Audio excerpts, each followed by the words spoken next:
Well, one expects tall companies and leaders of the sector and of India Inc. to do well when the going gets tough. And I don't know if the going was tough or no, but Asian Paints certainly managed to do well. A near perfect execution on the top line, EBITDA, margins maintained in a scenario like this. Let's ask Mr. Amit Single how he did it and what is his outlook for FY23. Mr. Single, great having you. Hope all is well, and certainly looks like all was well because the quarter turned out reasonably well and much better than what most estimates were. Yeah, thank you first for inviting me on the channel. Yes, I think the overall quarter went off quite well, better than our expectations, particularly when we saw that January got affected because of the third wave. So the entire quarter actually rested on February and March, where we got double-digit volume growths in Feb and March. And that is a good signal because going forward, that is something which is a trend which we see in terms of going forward. We saw good kind of retail growths in metro T1 and T2 cities together, which have propelled the overall growth for us in a very strong manner. We also saw good growths happening in the projects and in the institutional sector, which is the B2B sector in terms of where we operate to that extent.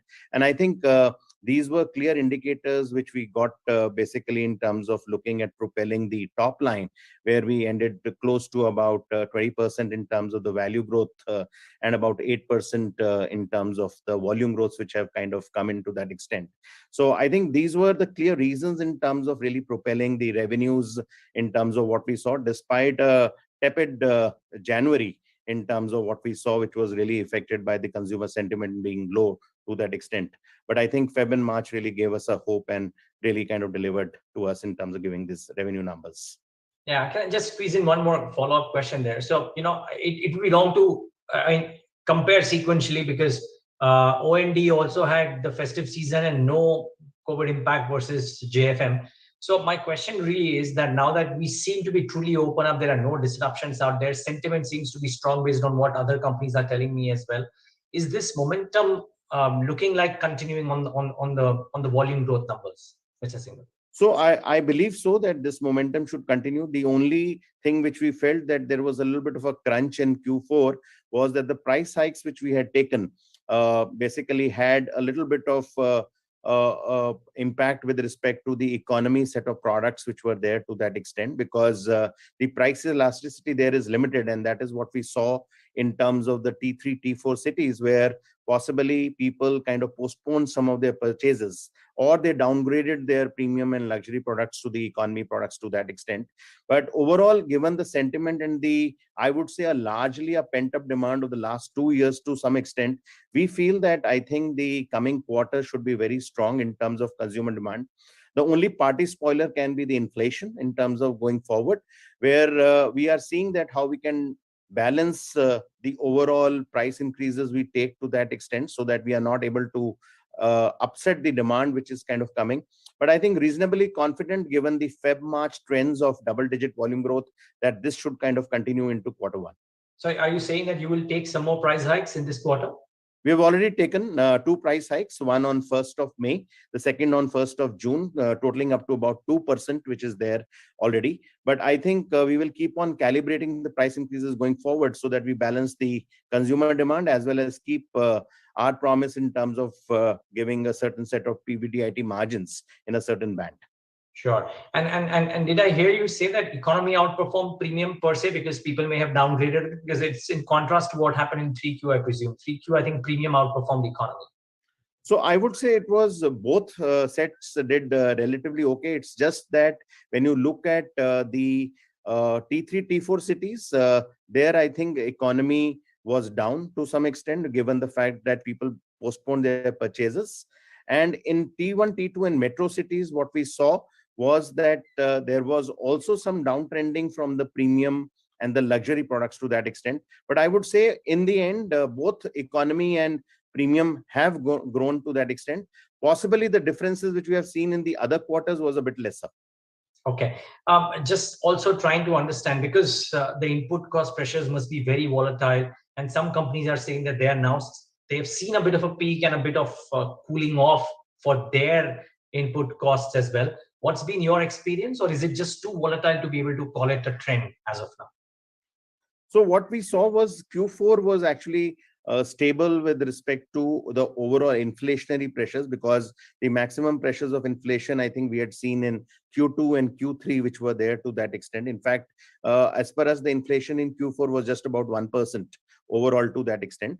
However, going forward, given the whole geopolitical situation, the way it is, we are looking at Q1, possibly the inflation levels going up to anywhere between 5% to 7% kind of a zone. And therefore, we need to kind of really balance that kind of inflation with some kind of work which we are doing with respect to looking at formulation and sourcing efficiency, so that we can conserve some cost there and some kind of calibrated price increases going forward. So 2% price increase and inflation, which is much higher, some bit of cost efficiencies. How do you save that margin hit then? Do you take more price hikes, or would it be entirely met by cost controls and efficiencies? So I think we are kind of also watching it out. Obviously, as the situation kind of really garners, if the situation continues like this, we might have to take maybe 1 or 2 more price hikes going forward. Everything cannot be salvaged just through the whole area of the sourcing and the formulation efficiencies. You would have been asked this question countless number of times. I know I've asked this to you once about the competitive intensity, but just because there's just so many more players now out there. But when I speak to people in the paints industry, they say that Asian Paints does and we follow, right? That's the word that I get in. So my question to you is, do you reckon that while hitherto it has been a story of market share gains for you and the organized from the unorganized, but now that the competitive intensity within organized players has also gone up because of entry of a lot of new players, could there be not a change in the script, but could the script be slightly different than what it has been over the last 2, 3, 5 years, Mr. Syngle? So what we have seen, and I think, I've always been telling, the investors and the media alike, in terms of saying that, competition has always been there. It's not that competition is not there. Yes, there is the intensity kind of really varies to that extent. Our task is very clearly that when we are looking as a leader towards the market, we want to kind of grow the overall market so that there is possibly enough space for everyone to kind of coexist as we kind of go forward. At the same time, you rely on your supply chain efficiencies, you rely on the brand, you rely on your technical innovations, so that you are always ahead of the market and you are able to then do a fair pricing in terms of the market, in terms of the way it kind of behaves, so that we are able to kind of give consumer a value for money in terms of how the consumer is looking towards Asian Paints as a brand. So I think going forward, what we see is that I personally don't see any big changes happening around with respect to possibly the intensity going up, or in terms of we getting affected overall to that extent, because I think in most of the categories we are growing the market and really kind of seeing that the per capita consumption of paint is going up and further to that extent. And I think that is something which, as a leadership stance in terms of what we have taken, and therefore we feel that the current trajectory in terms of growth and market share would kind of continue in terms of the way we are going ahead. Any signs, Mr. Syngle, of some bit of slowdown or pushback on capex or real estate or infra development because of the uptick in other input cost pressures, which may cause the demand to get varied slightly? So in Q4, we definitely saw that a little bit of construction was something which was coming down to that extent. On the contrary, the real estate prices were going up in various markets in terms of what we could see. But we definitely saw some pressures where the projects institutional market was not growing at the same pitch what we saw it in Q2 and Q3 to that extent. Okay. So we don't know in terms of whether it is realistic. The current hike in terms of the interest rates and so on and so forth will also kind of impact in some manner to that extent going forward. But I think it's very difficult to say that whether it can be really worse off what we have seen in the last 2 years to that extent. So I am seeing this year going ahead as a very positive year, where I don't think so that we have to really bother about demand. I think what we need to bother about is only inflation. Very interesting. My final question, really. So that's how I wrap it up with. Actually, I didn't get to ask too much about the acquisitions. Can I squeeze in 2 more questions, Mr. Syngle?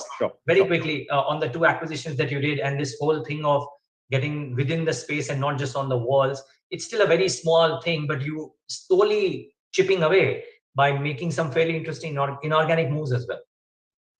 So as we said that, see, one of the big aspirations we have taken is kind of making a mark in the home decor world as we go forward, because we think it is contiguous with the current business, because you are in the same space as homes to that extent, and therefore it adds to the core business as we kind of go forward. We are looking at becoming a full home decor player. We already had kitchen and bath with us. Last year, we aligned with a fabric company called GM Syntex with a brand called Pure.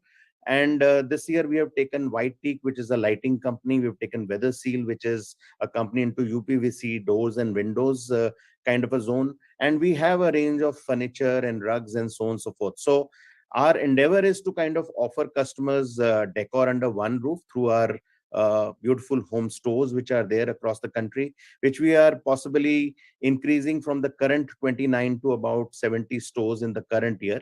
We also have a beautiful home service, which is the execution arm in terms of which delivers from the inspiration design stage to the final product to the customer, so that they can get into their dream homes to that extent. So I think our foray overall is pretty strong. What we are definitely intending is that currently the overall home decor business would be contributing to 3 to 4% of the overall decorative business. Going forward, this should be getting closer to about 8 to 9% in the next 2 to 3 years in terms of the overall contribution. So I think it's a serious business in terms of where we are kind of getting in. And we feel that there are a lot of synergies with the current business we are doing. And therefore, in a holistic manner, it kind of adds up to the overall brand Asian Paints. Got it. All the best for that. Final question, Mr. Singhal. Most people that I'm talking to, despite the geopolitics and all the other issues, are saying FY23 will be much better than FY22. You kind of alluded to that. I'm trying to understand, is it that a no COVID year seemingly is just much better than any other problem that might come in? Absolutely. I totally agree, because I think people in India have forgotten war. Okay, they are not really concerned about really what's really happening outside to that extent. More possibly they are getting into their own life cycles, because I think 2 years have seen a solid disruption which is there. So we feel that there is still a resident pent up demand which is there. There are more second homes people are buying. There are more renovations which are happening. There is more repainting which is happening, and there are more constructions which are happening overall to that extent. So I think in any case, we are very buoyant about the coming year to that extent, because overall we see the sentiments pretty good. As I said, the only thing which we need to watch out is inflation. Thanks, Mr. Singhal. All the best for the quarters ahead, and thank you so much for speaking to us today. Thank you. Thank you so much for inviting me on the channel. Pleasure was ours, and viewers, thanks for tuning in.